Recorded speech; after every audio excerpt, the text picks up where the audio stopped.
নমস্কার, সুপ্রভাত। কেমন আছেন সবাই?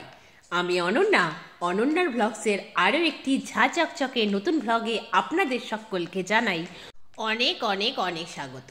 আশা করছি আপনারা সকলে খুব ভালো আছেন, সুস্থ আছেন, সাবধানে আছেন, নিরাপদে আছেন। আমরাও বেশ ভালোই আছি। আজ দিনটি বুধবার, সকাল এখন 9:30 মতো বাজে। আপনাদেরকে সাথে নিয়ে ঠিক এখন থেকেই আজকের ব্লগটি আমি শুরু করছি। যথারীতি সকালে ঘুম থেকে উঠেছি শান্তনা দিদির হাঁক ডাক শুনে। আজকে শান্তনা দিদি সকাল 6:30টার সময় কাজে চলে এসেছেন। যে বাড়িতে উনি রান্না করেন সেই বাড়ির লোকজন আজ পিকনিকে যাবে, তাই শান্তনা দিদি সেই বাড়িতে কাজে এসেছেন ভোর 4:30টার সময়। সেই বাড়ির কাজ কমপ্লিট হয়ে গিয়েছে, তাই 6:30টার সময় উনি চলে এসেছেন আমাদের বাড়িতে। গতকাল ভীষণ হাত ব্যথা করছিল সেই জন্য, আর মায়ের কোমর ব্যথাটা ঠান্ডায় বেড়েছিল, তাই দুজনেই দুটো পেন কিলার খেয়ে ঘুমিয়েছিলাম।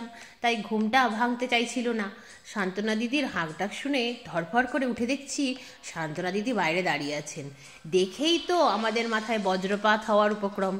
যাই হোক, মোটামুটি সকালের কাজগুলো কমপ্লিট করেছি ঠিকই, কিন্তু সকালের দিকটাতে আর ব্লগ করা পসিবল হয়নি।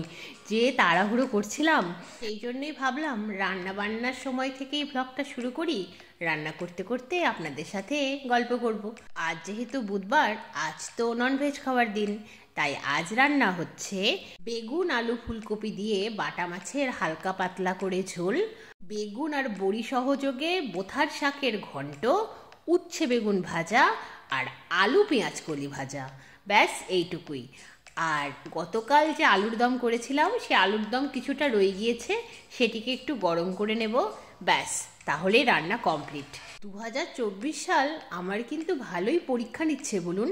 মার্চ মাসের আগে পর্যন্ত রান্নার রটাও জানতাম না আমি। মার্চ মাস থেকে জুন মাস পর্যন্ত রান্না শেখানোর ব্যবস্থা করলো 2024 সাল। এমনই পরিস্থিতি এনে দিল।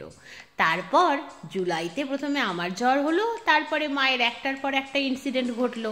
তাতে করে একা কীভাবে রান্নার পাশাপাশি সংসার সামলাতে হয় সেটা শিখিয়ে দিল। আর বছর শেষের এই ডিসেম্বর মাস শেখাচ্ছে কিভাবে 1.5 ঘন্টার রান্না 45 মিনিটে কমপ্লিট করতে হয়। এত তাড়াহুড়ো! দেখুন, আপনাদের সাথে গল্প করতে করতে আজকে রান্না বান্না কিন্তু আমি কমপ্লিট করে ফেলেছি। হ্যাঁ, তাও ঠিক ওই 45 মিনিটের মধ্যেই। এত তাড়াহুড়ো কি বলবো বাবা, আমি অস্থির হয়ে গেলাম। তারপরে গ্যাস, রান্নাঘর ক্লিন করলাম।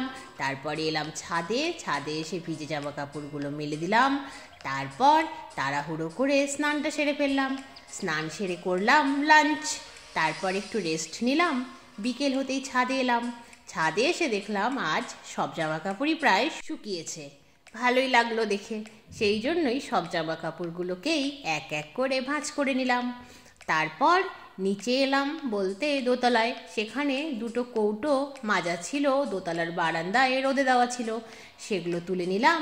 তারপর এক এক করে সব জানলা দরজাগুলো বন্ধ করলাম। তারপর সন্ধে হতেই চলে এলাম ঠাকুর ঘরে। যথারীতি সন্ধে প্রদীপ দেখানো হলো।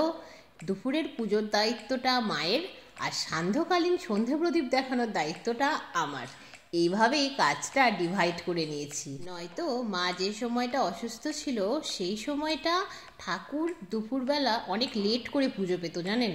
কারণ রান্না বান্না করতে হতো, সব কাজ সামলে মা বাবাকে লাঞ্চ সার্ভ করতে হতো, তারপর স্নান সেরে এসে পুজো করতাম। অনেকটা লেট হয়ে যেত, সময় তো আর কারোর জন্য বসে থাকে না।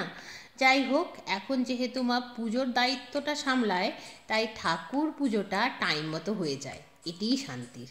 দেখুন, আপনাদের সাথে গল্প করতে করতে সন্ধে প্রদীপ দেখানো সেরে সান্ধ্যকালীন চা বানানো হলো। সান্ধ্যকালীন চা পর্ব কমপ্লিট করে এখন ক্রিসমাস কেক কাটার সময়।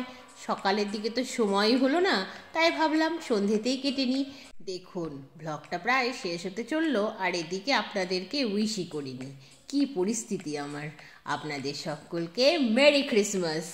আমার ক্রিসমাস তো এইভাবে কাটলো, আপনাদের ক্রিসমাস কেমন কাটলো অবশ্যই জানাবেন আমাকে কমেন্ট করে। দেখুন, এখন কেক কাটিং করব, তারপর মা মেয়েতে মিলে ক্রিসমাস কেক এনজয় করব। আপনাদের সাথে গল্প করতে করতে কেকটাকে বেশ 6টা পিস করে নিয়েছি। এই দেখুন একটা পিস বেশ ভালোই খেতে হবে মনে হচ্ছে, সুন্দর গন্ধ বেরিয়েছে। এখন মা মেয়ে টেবিলে খাওয়ার পালা। তাহলে আজকের মতো এই পর্যন্তই। আবার আপনাদের সঙ্গে দেখা হবে খুব শিগগিরই অন্য একটি নতুন ব্লগে। ততক্ষণ সবাই খুব ভালো থাকবেন। আজকের ব্লগটি কেমন লাগলো জানাবেন, ভালো লাগলে একটি লাইক করে দেবেন। আর যদি আপনি চ্যানেলে নতুন হন তাহলে চ্যানেলটিকে সাবস্ক্রাইব করে আমার বন্ধু হয়ে যাবেন। সবাই খুব ভালো থাকবেন। আজকের মতো গুড নাইট, টাটা।